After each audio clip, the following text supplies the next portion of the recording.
Hello students, welcome to the channel advisors. आप सबके लिए इस वीडियो में मैं स्टार्ट कर रही हूँ image formation by convex lens, which is the most important part of this chapter because questions आपको घुमा फिरा के इमेज फॉर्मेशन पे आते ही हैं। Okay, we will discuss about these questions also. थोड़ा जैसे ही सिलेबस अपना कंप्लीट हो जाता है फिर हम लोग डिस्कस करेंगे कि कैसे क्वेश्चंस आएंगे, कैसे क्या रिविजन के टाइम पे वो करेंगे। ठीक है, so now before proceeding further I want everyone to revise all the concepts जो पहले अभी इसके पहले तक के वीडियोस में हुआ है, because वो बेसिक concepts है and I'll be using the terms directly। मैं एक्सप्लेन नहीं करूँगी बार बार, ठीक है, तो आप वो अच्छे से समझ लो। एंड इमेज फॉर्मेशन एक ऐसी चीज़ है जो बेसिक से आपको आना चाहिए, ठीक है। तो वो करने से पहले हम लोग क्या करेंगे, रूल्स। आई नो थोड़ा सा लाइटिंग का इशू है but bear with me. Rules for image formation by convex lens. तो इमेज फॉर्मेशन करने से पहले आपको कुछ रूल्स जानने, ठीक है। तो वो है क्या, 3 ही रूल्स है, कुछ ज़्यादा डिफिकल्ट नहीं है। मैंने बताया था while defining focal focal point और you can say principal focus, याद है, light rays parallel to principal axis. क्या हो जाता है, वो सारा लाइट रेज कॉन्वर्ज होता है एक पॉइंट पे और वो पॉइंट क्या है, प्रिंसिपल फोकस। लेकिन ये कॉन्वर्ज वाला पार्ट कहाँ आएगा, ओनली इन कॉन्वेक्स लेंस आता है।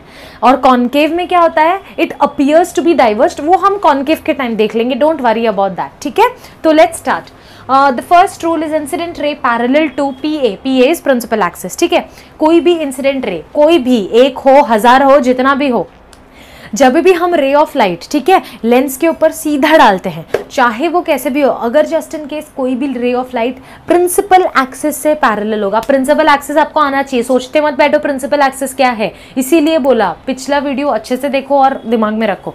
प्रिंसिपल एक्सिस से अगर कोई भी रे ऑफ लाइट पैरेलल आया बच्चों, तो हमेशा याद रखना वो जब उस लेंस से बाहर निकलेगा तो वो एक पॉइंट में जाके मिलेंगे सारे रेस, ठीक है। आप सभी को पता है लेंसेज का काम क्या है, रे ऑफ लाइट पड़ता है तो वो ऑब्जर्व करेगा और ट्रांसफर करेगा।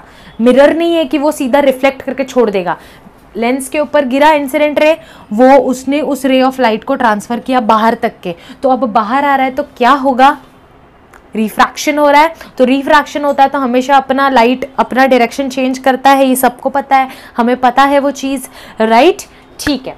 तो अभी क्या हुआ स्टूडेंट्स, जब incident ray parallel to principal axis आया on a convex lens, then the rays get converged to a particular point। सारे रेज एक पर्टिकुलर पॉइंट में कन्वर्ज होंगे। अब मैंने सिर्फ 2 रे बनाया, आप यहाँ पे कितने भी रेज बना सकते हो और वो सारा यही एक ही पॉइंट में कन्वर्ज होगा और वो जो भी पॉइंट होगा that will be called as principal focus. अब कॉन्वेक्स लेंस के इधर ये साइड भी एक फोकस होता है और ये साइड भी एक फोकस होता है, ठीक है। इसलिए हमने दिया F1 एंड F2। ये साइड स्फीयर 1 था, ये साइड स्फीयर 2 था, तो ये F1 एंड F2, ओके। उसके बाद एक्चुअली सेंटर ऑफ कर्वेचर इधर रहता है, ठीक है। Centre of curvature and optical centre के बीच में एक प्रिंसिपल फोकस बनाते हैं एंड ये भी optical centre and centre of curvature के बीच में एक फोकस, ठीक है। तो वो सब चीजें जैसे हम करते करते जाएंगे, इमेज फॉर्मेशन एक एक केस देखते जाएंगे, वो आ जाएगा आपको, उसमें इश्यू नहीं है कोई, ठीक है। Now second case, when incident ray is passed through principal focus, pass through, मैंने सिर्फ थ्रू लिखा है, ठीक है। Incident ray through principal focus, PF, मतलब अगर कोई भी ऐसा इंसिडेंट रे जो प्रिंसिपल फोकस से होके आ रहा है, ठीक है, तो वो क्या होगा।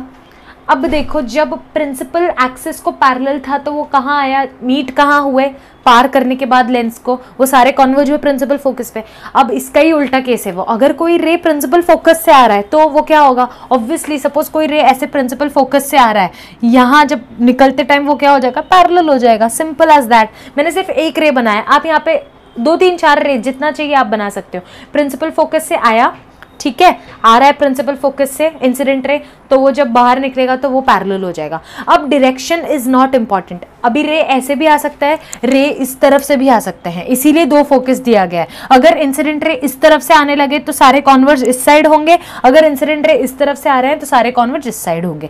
तो ये हमेशा बच्चों हमेशा ध्यान में रखो। बहुत स्टूडेंट्स को रहता है नहीं इंसिडेंट रे हमेशा लेफ्ट से आना चाहिए, क्योंकि बुक में भी दिया है, मैम ने भी बताया, ऐसा नहीं है, लेफ्ट राइट से भी इंसिडेंट रे आ सकता है, अंडरस्टूड।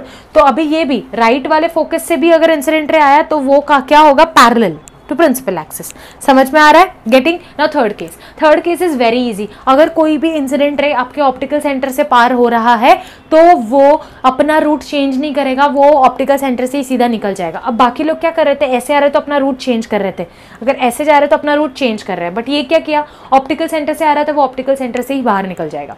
समझ में आ रहा है? तो अगर कोई रे ऑप्टिकल सेंटर से जा रहा है तो that ray will not change its path even after refraction. Okay, so ये है 3 केसेस। तो ये 3 केसेस आपको हमेशा याद रखने, बस अब हर केस में हम लोग यही 3 रूल्स लगाने वाले हैं, दैट्स इट, इसके अलावा और कुछ नहीं लगेगा। ठीक है?